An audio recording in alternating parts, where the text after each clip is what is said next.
Welcome, everyone, to Building Faculty Communities of Practice. We will start shortly.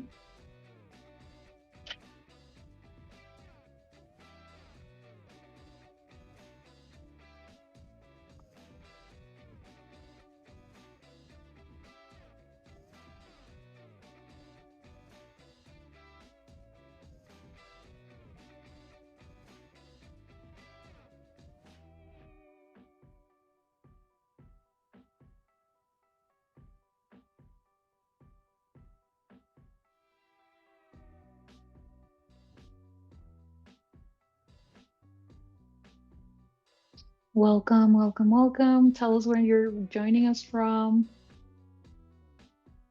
And we will start in a couple of minutes for others to join. Hi, Isabel, Takrib.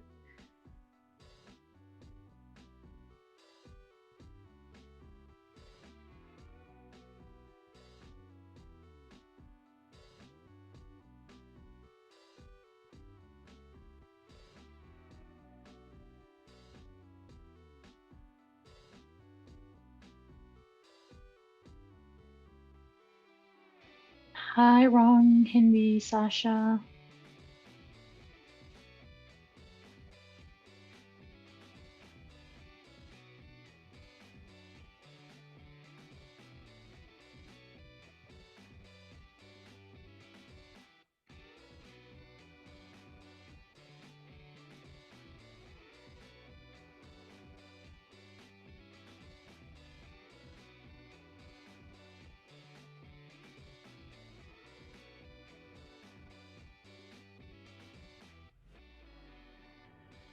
Anita, welcome. Prabhash.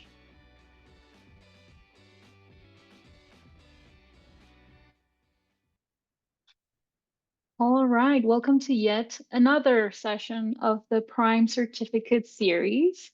Um, I'm Maria from the Win at Vertigo team, and I'm going to quickly introduce my colleagues who will be facilitating and helping in the chat today. We have our wonderful research extraordinaire, Apurva, Hi, everyone. and our pedagogue in residence, Marietta. Hi. We will be facilitating and supporting you today in building faculty communities of practice. But before we begin, we wanted to show you in the last webinar, not the intro session, but the one that came before, we explored rethinking pedagogical strategies for online learning. I don't know if some of you joined, but at the end, we discussed some feasible commitments that we could start trying in the coming months, maybe like doing quiz swaps, having AI, like assigning AI a role that students can debate with, quizzing each other, uh, using Kahoot. So very different ideas on how we could enhance our online learning strategies. So I would just like to ask you, is there any one of these ideas that seems feasible in your context? And if you have tried one of these already, also let us know in the chat how that went. So what would be feasible for you to implement in your classroom? And again, if you already have, share how it went.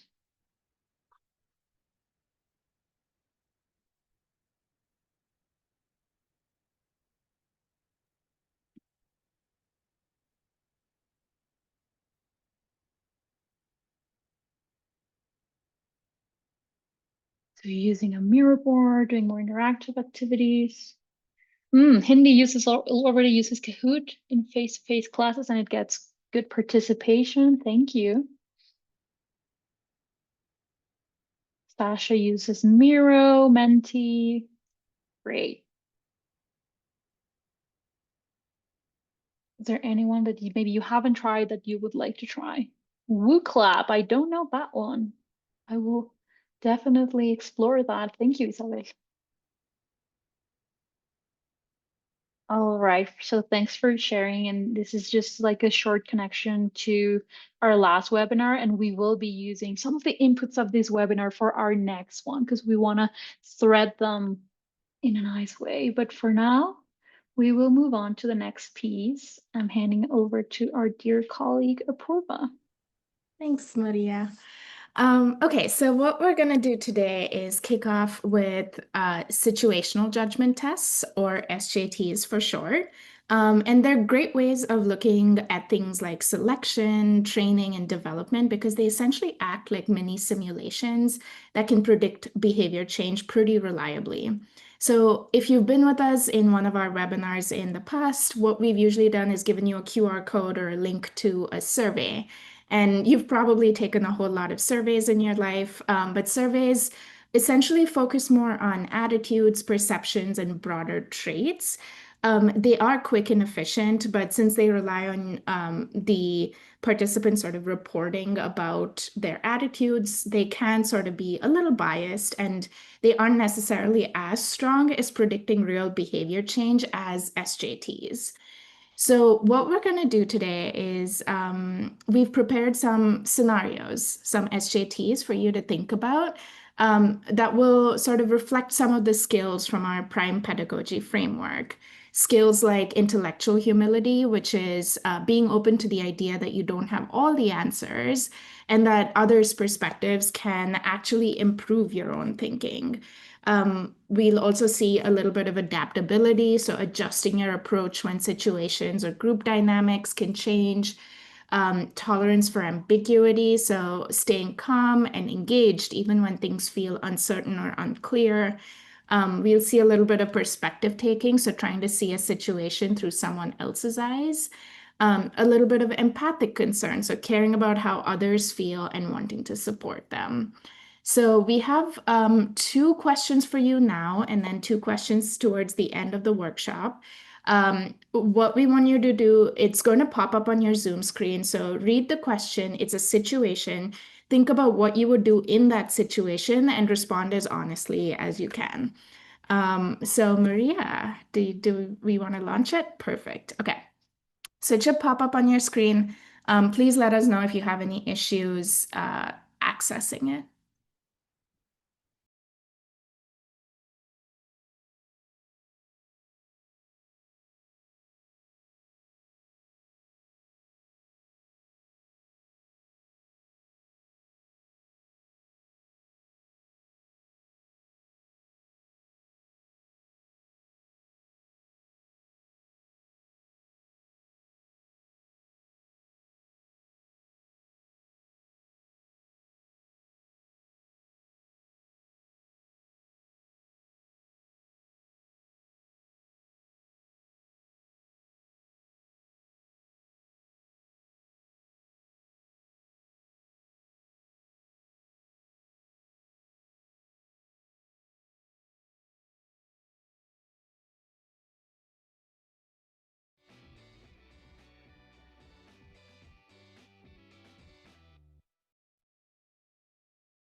Maybe give it a couple more seconds.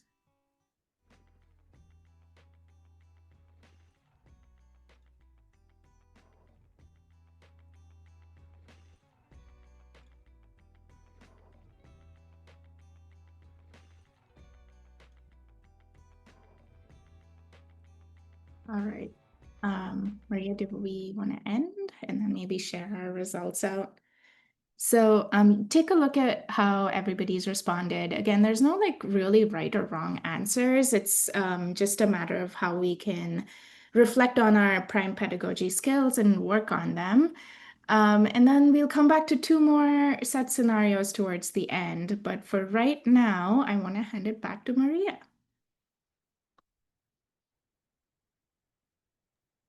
Thank you, Apurva, for that wonderful explanation. So now, what do we mean by a community of practice, which is what we're going to talk about today? So as you can see, like we're going to be playing with the analogy or the metaphor that a community of practice is a garden. Like you can see the tools, the shed, the veggies, the flowers, but everything in this garden requires care, requires attention, and the shared purpose. And we think that in a community of practice, it's just like that. So it's this purposeful group of people who come together because they share a deep concern, passion, or curiosity about something. Maybe it's inclusive business education, increasing student engagement, playful pedagogies, transforming systems, sustainability, whatever it is. Like people are committed to learning how to do it better together over time and learn from each other. And just like a garden, it thrives with regular interaction, collaboration, and mutual respect and support.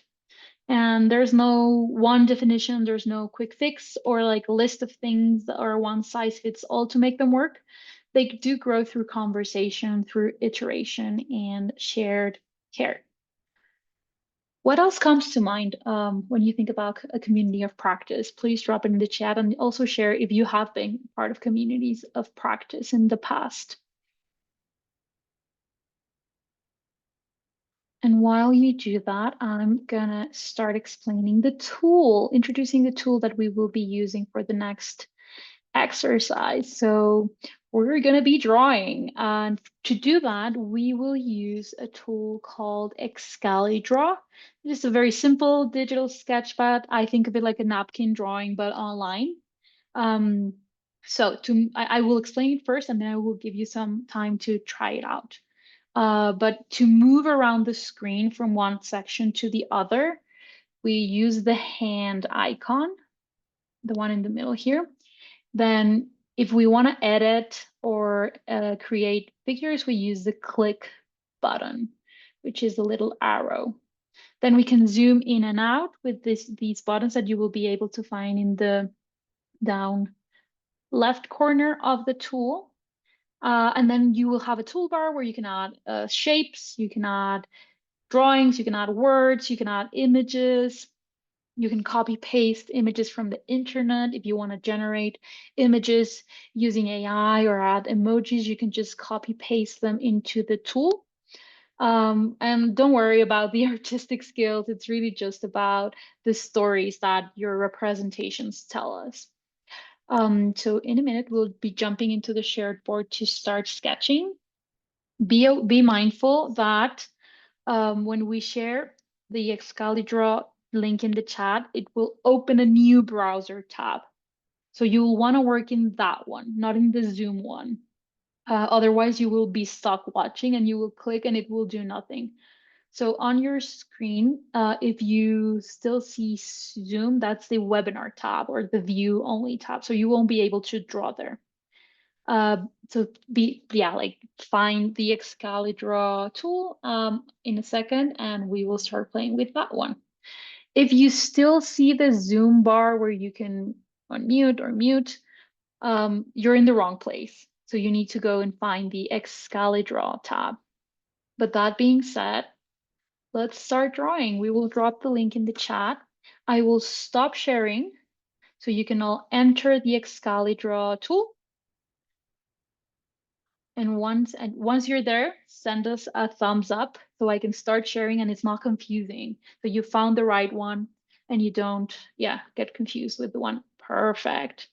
Okay, so now I'm gonna start sharing that one. So we want to know from you two things, like what would the community of practice of your dreams, like the one you really want to be in, the one you're engaging, the one you're getting value from would look like, versus the community of practice of your nightmare. So one that maybe you haven't engaged with or that you have engaged with and you did not have a positive experience.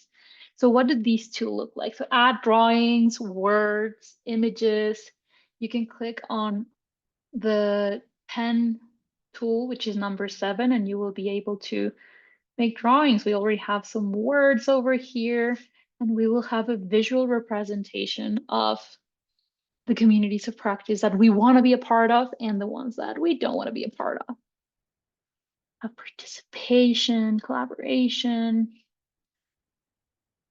Yeah, and if you can add some images or drawings to help us portray it better, they are more than welcome.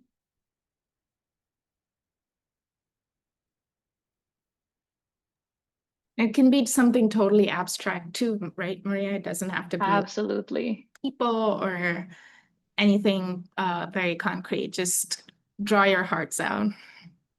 Exactly.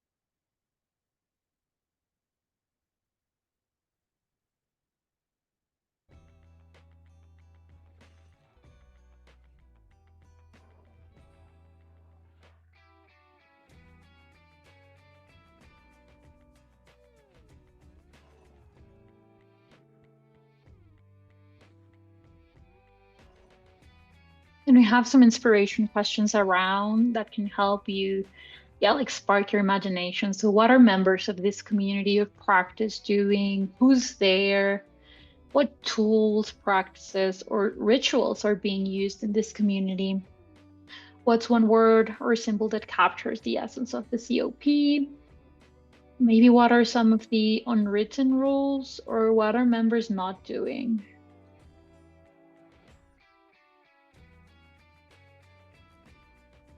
All right, I see some of you are ready to move into the nightmare COP.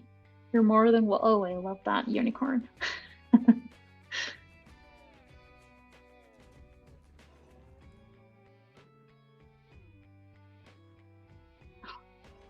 Okay, if you're done with the community of practice of your dreams, then we can move to the circle on the right and start creating our nightmare COP.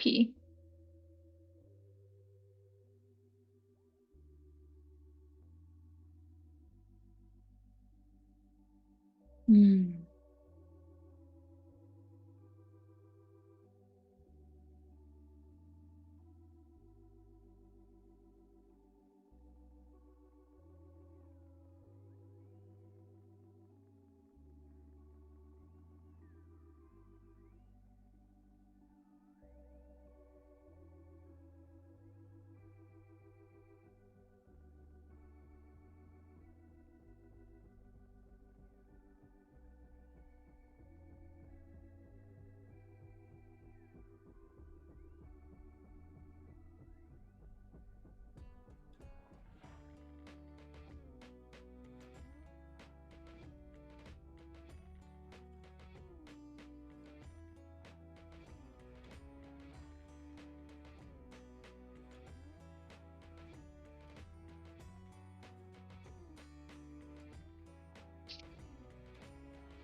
right, looks like we are mostly done.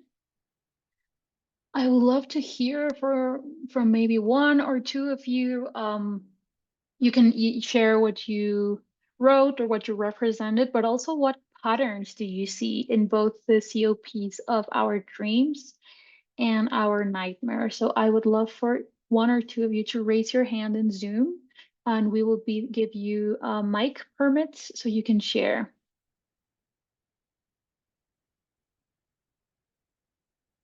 Celine.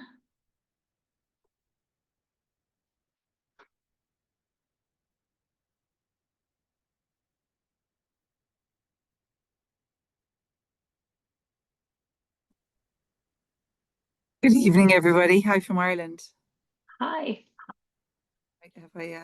I'm not sure if you can see me, but I just find it interesting. The nightmares we jumped over and we filled that one in very fast. So maybe there is some bias or some trauma that we've had of not being included. So maybe more of an observation than anything. I wanted just to note. I found that interesting as I watched. We were putting much more into the second one.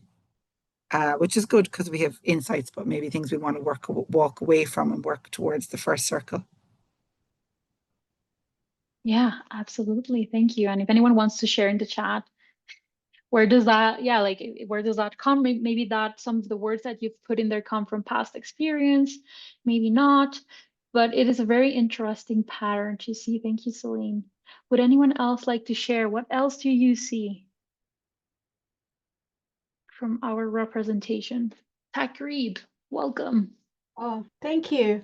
It's very interesting to see all these collaborations. So one thing I would like to say, there is a good communications where everybody can understand what the others and we are on the same page. The nightmare, I hate when some people start talking about becoming the devil advocate. I told you so approach. That's my nightmare when I'm working with a group. Thank you. Thank you. Yeah, because that doesn't feel safe or collegial or yeah, like I'm trying to take some words from the dream COP. Maybe that doesn't feel as inclusive or as respectful. Yeah, and that doesn't help bring trust. And like Sasha says, openness versus closeness. Yeah, that's a very interesting pattern. Yeah. So if I was doing some extra, like a similar exercise with my students, a way to summarize the insights, and I'm going to show you how I'm going to take a screenshot of this. And maybe I would ask an AI, if you can see my chat GPT screen, and I would ask it to help me identify some of the patterns. So I would write something like, summarize the qualities, symbols, emotional, emotional tone of participants, dream and nightmare, communities of practice based on the following image. And then I paste it and let's see what it comes up with.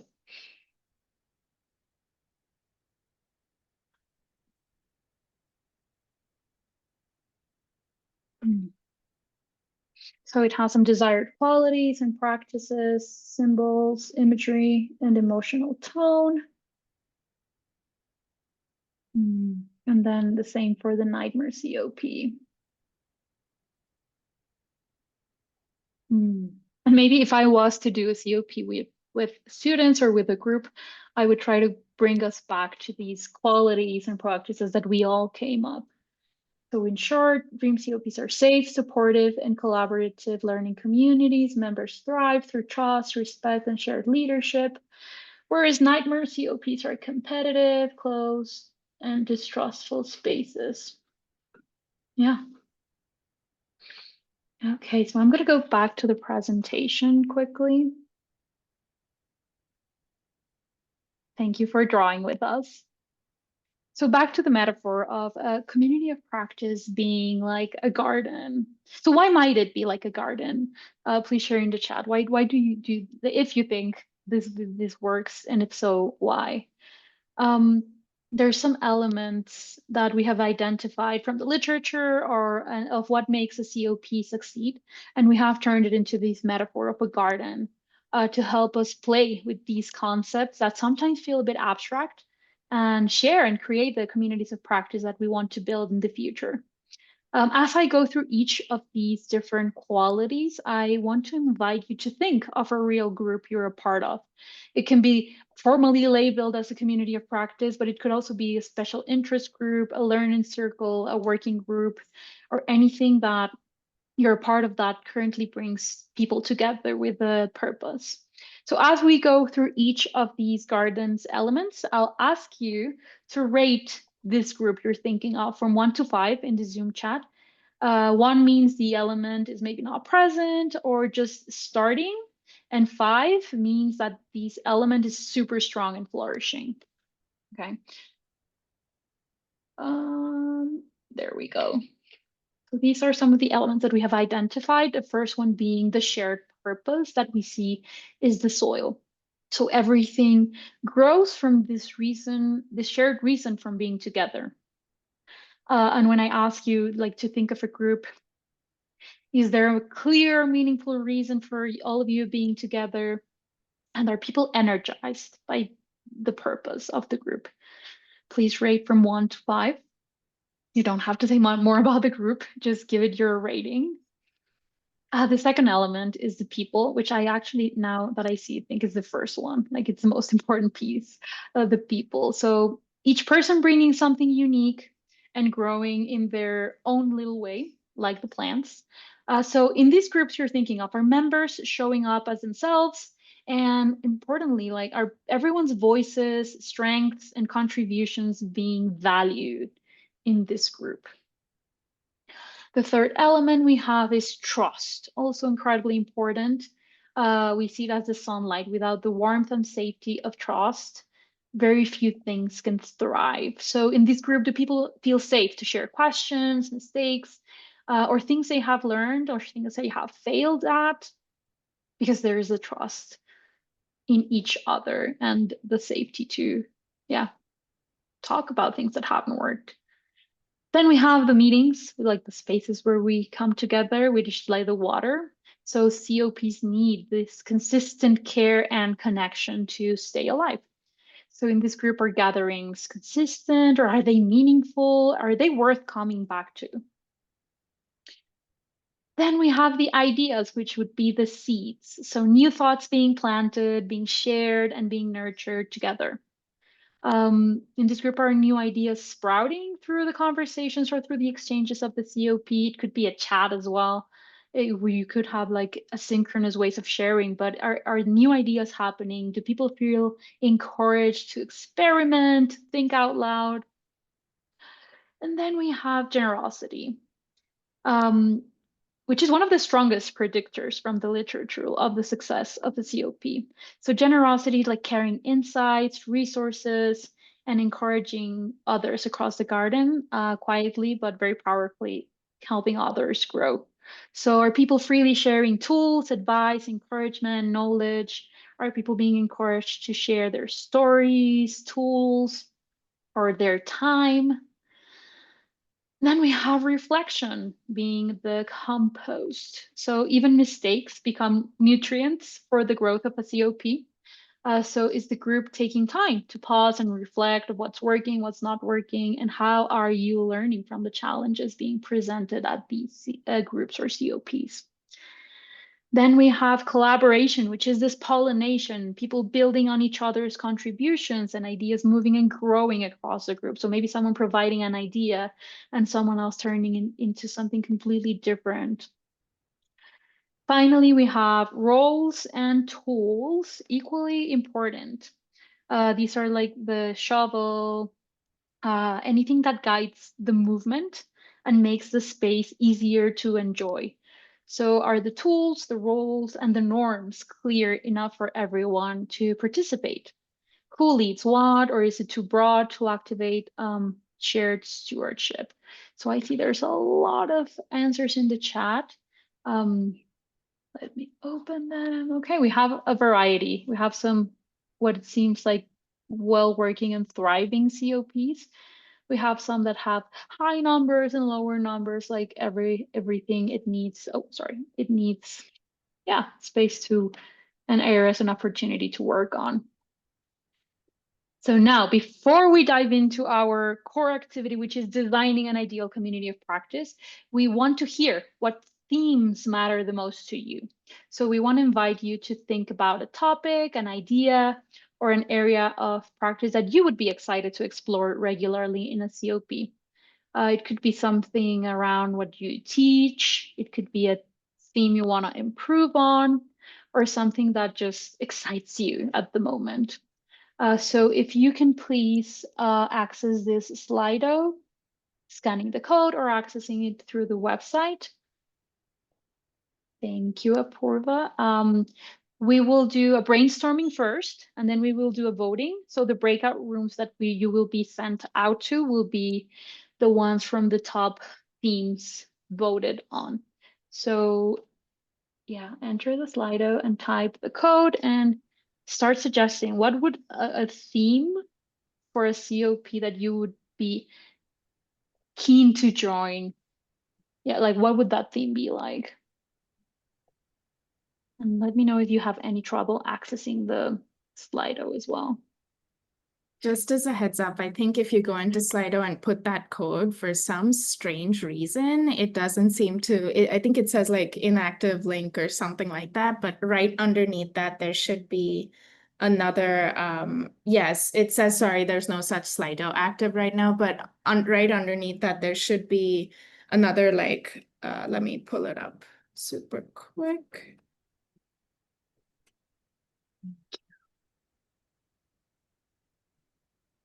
Yeah, so it says, sorry, there's no such Slido active right now, but it says upcoming events, faculty COPs right underneath that error message. So if you click on that, it should take you to the page that some of us are on.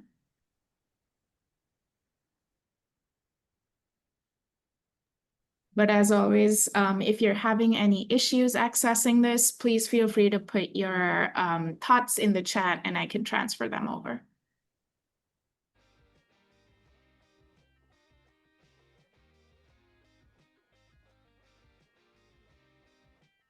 Oh, so the question or the task is what theme of a COP would you be keen to join?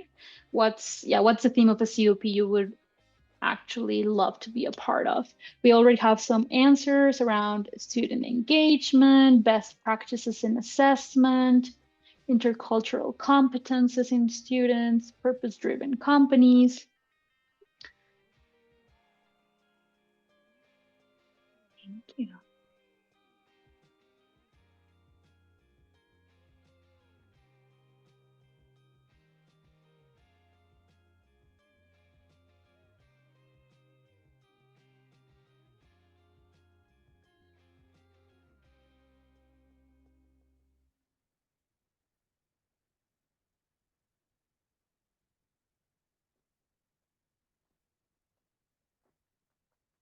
Okay, and if you have already submitted your ideas, you can see that on the right upper corner of each of the ideas, there's this thumbs up you can click on.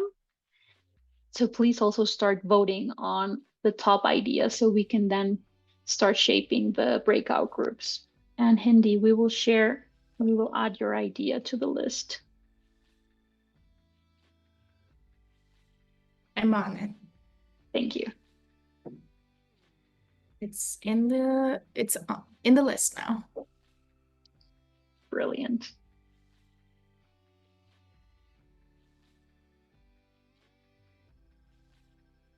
Okay, so we need more votes. So go through the ideas that are here and start voting for your top ones. So we have our top 3.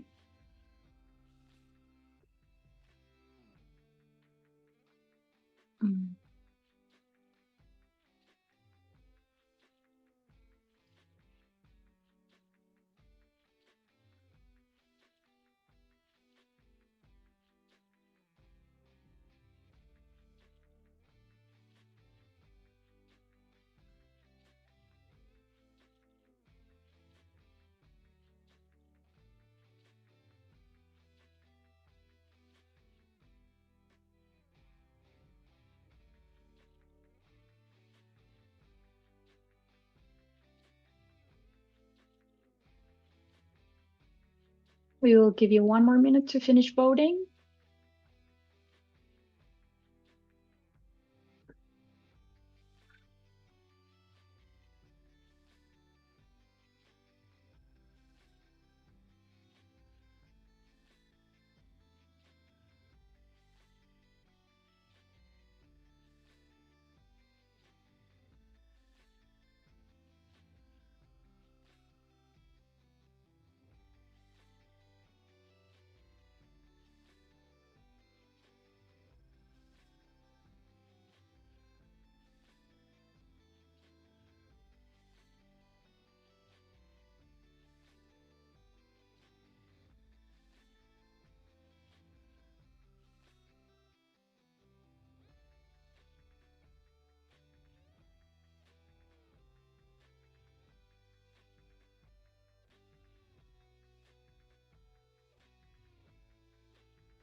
All right, looks like we have our 3 winners of the day.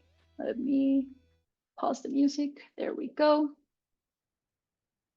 And now it's time to design the COPs.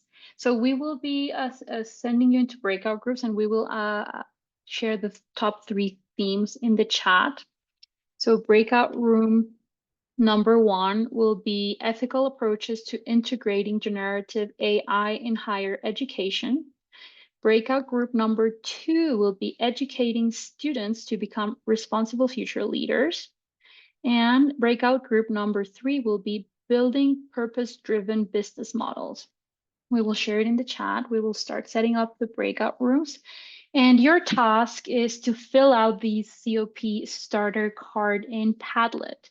So you have to work with your peers to build the theme, refine the theme if you want to, but then draft a shared purpose, define a potential meeting recurrence, what's the tools and roles you will be using, how do you build trust, generosity, and any other details and best practices that you can share from your own experience participating in such groups. So how do we make this COP succeed, basically? So I think the breakout rooms are ready, so we will start launching them. And please let us know if you have any trouble joining a group. I'm also gonna drop the Padlet link in this. Oh, thank you. And in the Padlet, you'll see breakout group 1, 2, 3. So if you click on that plus arrow, plus button, it should create a new one for you. Maria, how long?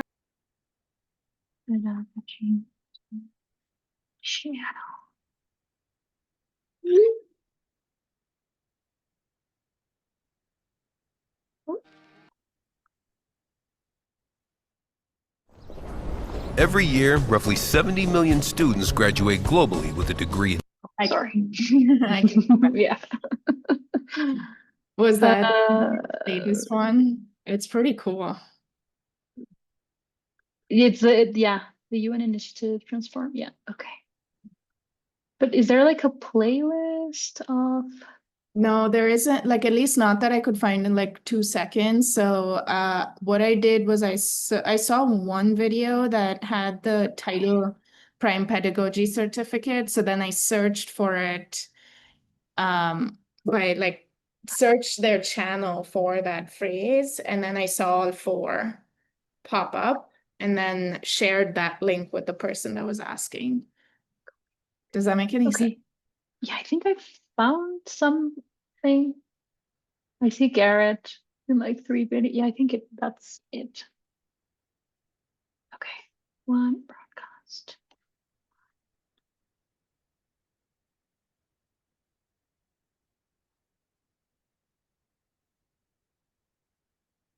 Oh yeah, you're right. The high number of tools working better for the small group. Yeah. Okay, so it's time to close the rooms now. Mm.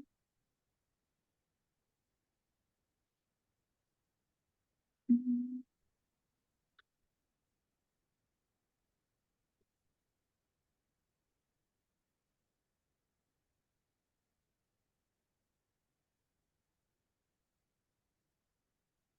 All right, I think we're all back.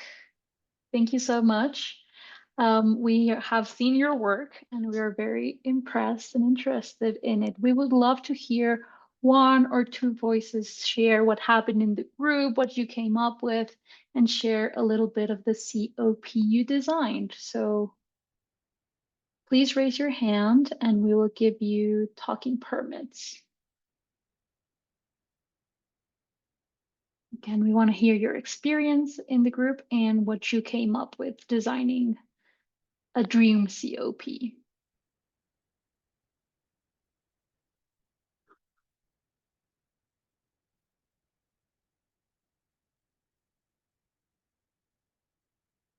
Liliana, if you want to speak, I can help translate for you.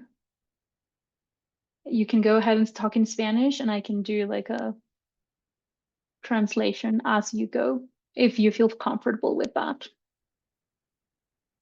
If you are, please raise your hand so we can give you talking permits.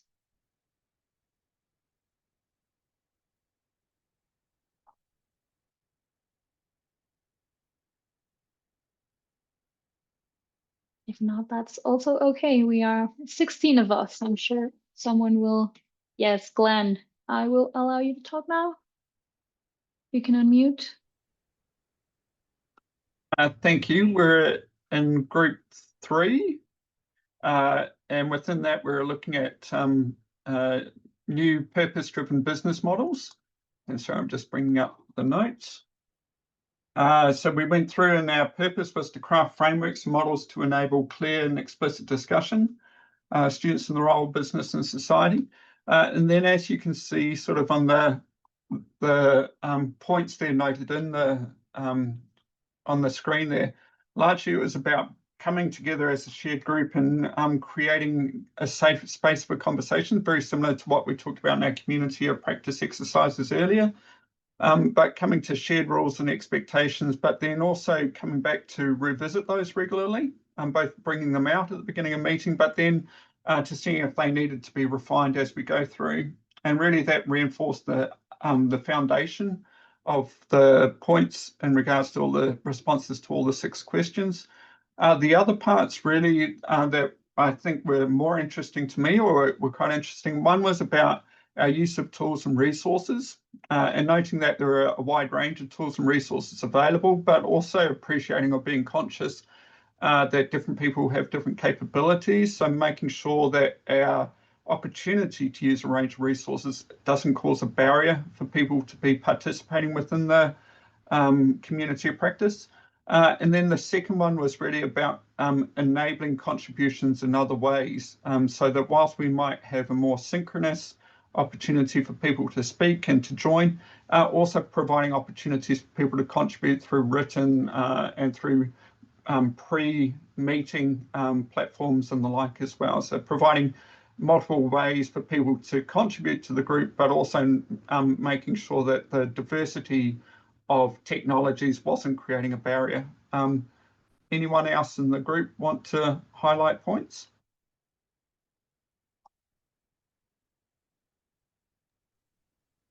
Thank you, Glenn. I really appreciate while someone else raises their hand from either group 3 or another group, I want to appreciate the iteration that you have embedded into the COP, but also the inclusivity. And like, even if you have a global community, even finding like a time zone to meet can be a nightmare.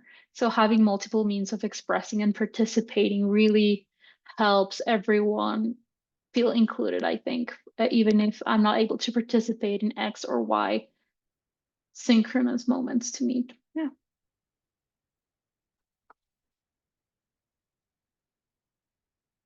Sasha, yeah, it's a lot about creating the psychological safety within the team or the community. Yeah. And I think there's also something to be said about doing that early and doing that through, well, I would always say through playful engagement and play and playful experiences, but also like through informal spaces where people can actually get to know each other, even if it's online. Thank you, everyone, for playing with us. I'm going to switch back to the presentation so we can do the second part of our situational judgment tasks. Here we go. There we go. Amazing. Thanks, Maria. So, you now know the drill. We've done some of these before. We're going to share, open up the polls again. So you'll see two different scenarios. Please read through them and respond to them as you would if you were in that situation, not as like, society expects you to respond. Yeah, so, and then we have an activity related to this, which I will explain when we're done with the polls.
Liliana, are you having trouble understanding the question or something else? And Maria, maybe you can help me translate. My Spanish is very rudimentary. Pero Liliana, ¿con qué necesitas ayuda? ¿Quieres que, bueno, te puedo traducir rápidamente las preguntas. Mira, la primera es que la comunidad de práctica pasa de ser en persona a ser en línea y entonces la gente deja de ir y la energía baja mucho. Y entonces la primera opción dice sugerir experimentar con diferentes formatos en línea y hacer como ser voluntario para probar alguno. Luego aceptar el cambio, pero asistir menos seguido. Luego hablar de las preocupaciones de manera privada y pedir que se vuelva a hacer en persona. Y la cuarta es sugerir pausar la comunidad de práctica hasta que se pueda hacer en persona. Esa es la primera, para que escojas la opción que más te guste. Y la segunda es que un colega critica tu forma de enseñar en frente de todos en la comunidad de práctica. Y las opciones es, la primera es que tú defiendes vigorosamente tu enfoque. La segunda es que reconoces su perspectiva, le das contexto, invitas a otros. La tercera es que no dices nada para evitar que como escale el problema. Y la última es que rediriges al grupo a otro tema.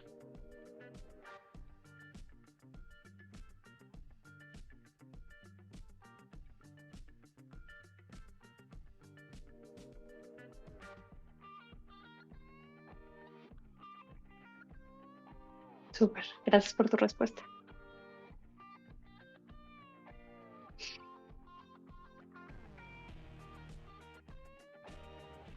Yes. Okay, so I'm going to close this poll and share out the results. But before I do, I just want to acknowledge that there's no like right or wrong answer necessarily to any of these questions. What we're trying to do in the process of asking these scenario-based questions is move towards what we would do in such a situation, should it be real life. And ideally, we would move towards our PRME pedagogy framework, our PRME principles, so on and so forth. So keeping that in mind, I will share the results to take a look at how your colleagues have responded. And then I will drop some information in the chat. So essentially what we're going to do is we're going to go to those same breakout rooms as we have been in for the previous activity. And in your group, we would love it if you could kindly sort of share your reasoning behind your responses, and then discuss these two reflection prompts together, and I'll put them in the chat. The first one is, how do we balance defending ideas with openness to others' perspectives? And the second one is, which responses foster psychological safety? And we will give you about 8 minutes in the breakout room. And while you're also in there, if you are, I think over the course of those 20 minutes that you all spent together, you came up with a brilliant COP idea. So if you are interested in sort of making this come to life and taking this outside of this webinar and are comfortable doing so, feel free to share your contact info. Maybe you can connect at a time outside of this to make that a reality. But I'm dropping this in the chat now for our breakout room prompts. And I will open up the breakout rooms and you will be going back to the same rooms. Again, please let us know if you're having any trouble accessing the breakout rooms or have any questions about any of this.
Khaled, just checking in again. How did the breakout room pop up? Do you need any assistance?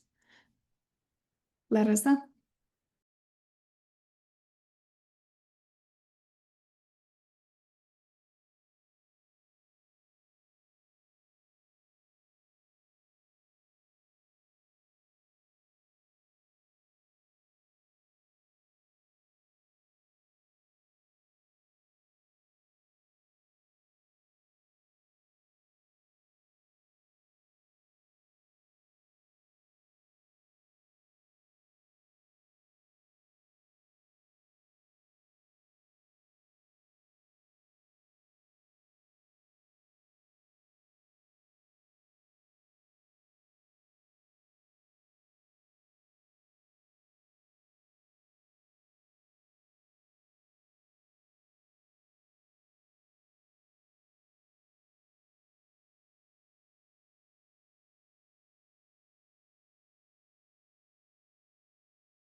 I think we're back.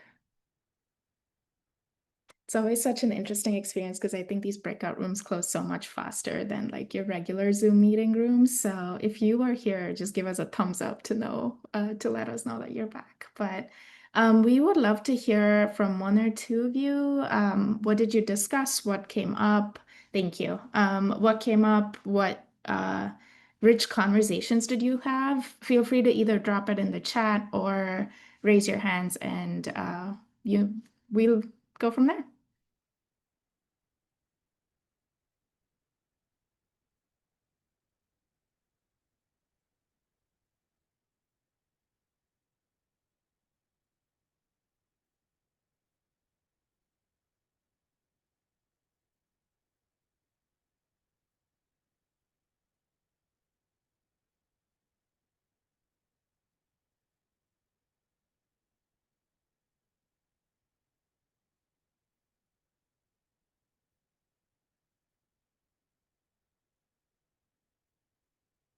Could we get one response, one reflection? Just bringing Garrett's spirit today and inviting you to be the students that you want to teach.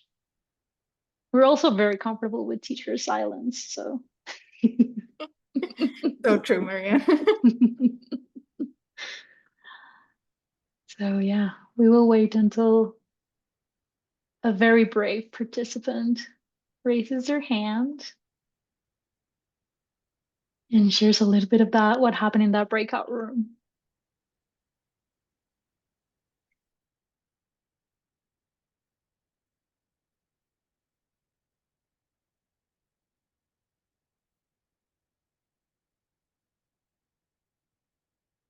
Or it doesn't even have to be about these questions. It can be about like any reflection you've had over the past 90 minutes together, and any thoughts you want to share.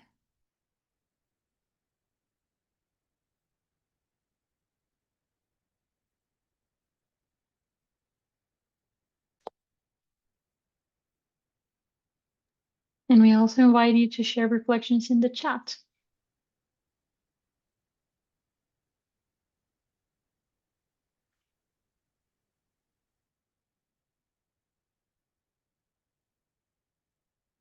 Jenny, all right, here you go.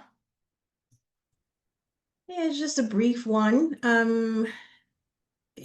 To me, it's just very important to have at the outset of COPs to establish those ground rules, code of ethics, or however you want to call it, just so people understand how they should engage. And this is something that we also discussed in group one, that those rules of engagement are very important, and prioritizing mutual respect, because oftentimes we come from different backgrounds, and therefore we have different experiences. We also have different how to say statuses in the organization, roles even. And so we bring different perspectives, and Daniel has highlighted that there are times when we share something and there's no bad intention, but then it just lands differently, or other people just receive it differently. And so people tend to be argumentative at times, and having those clear rules of engagement become very important in these kinds of communities of practice. Yeah, absolutely. And I think those rituals, those that shared purpose, all of that kind of ties back into the ethos of the community of practice. Thank you, Jenny, for sharing. That was truly wonderful. Maria, do we want to go on to the next slide? Oh, Sasha. Love it. I am giving, there you go. Now I'm muted. Thanks. No, I think we had a wonderful discussion in the group 3. And I mean, also, we talked about communities of practice. And I think we often refer to virtual communities, no? Virtual versus in person. And of course, this is also a huge difference. And I also had sometimes the experience where we had or combined both, where we had more on a global scale, we have virtual communities, and then let's say participants from the same city or uh, meet in person. So it's a wonderful combination if you combine both. Particularly, I mean, the concept here came up of psychological safety. So I think it's a huge difference if you build psychological safety in a team, if it's virtual versus in person. So yeah, I think there are also differences in that. Yeah, the way it's going to manifest will look different, but the importance of psychological safety, from what I'm hearing from your response, is kind of paramount and is so important in creating a functional, thriving COP. Thank you for sharing, Sasha. Yeah, so if there are no further hands, we can move on to our last slide and our last couple of minutes together. But you might be wondering, we haven't seen this slide before in this past 90 minutes. And if you've been with us in past sessions, we've always sort of grounded our sessions with this particular slide. So kind of centering all of my reflections around the COP experience, at the core of pretty much everything that we're doing in this webinar series is are these 5 characteristics, right? Like what we want learners to experience. In this case, it's participants in the COP. We want our COP to be relationship centered. It needs to be built around trust and connection in that sense. We want it to be insightful. So we want it to spark reflection and meaning making. We want it to be experiential. So something that actually has an impact, something that we can experience. We want it to be modular, so like something that's flexible enough to evolve and adapt online, in person, larger scale, smaller scale, whatever it is.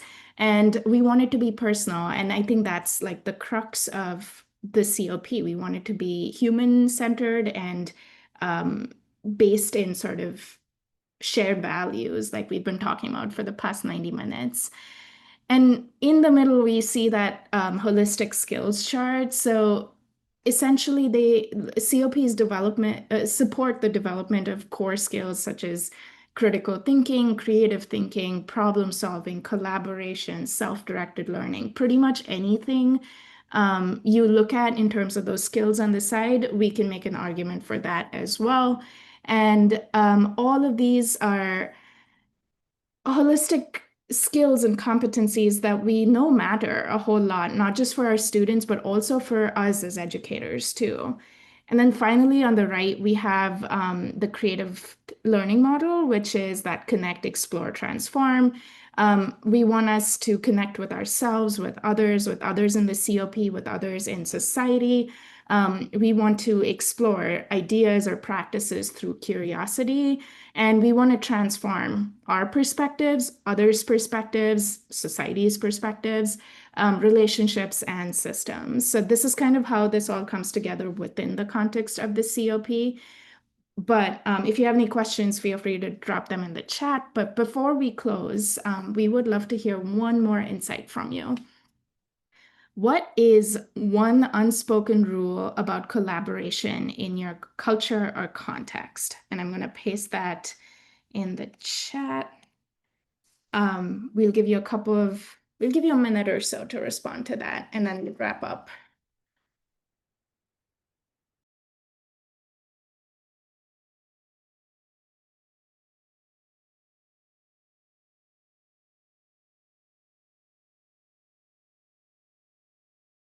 Yeah, so we want you to think about invisible expectations, the things that you just know, or behaviors that feel natural to you, but may not be obvious to someone from another background. Because these unspoken norms is what shape how we show up, what we expect of others, and what we interpret as good collaboration. So take a moment, put it in the Zoom chat. Seeing a lot of respect. Empathy.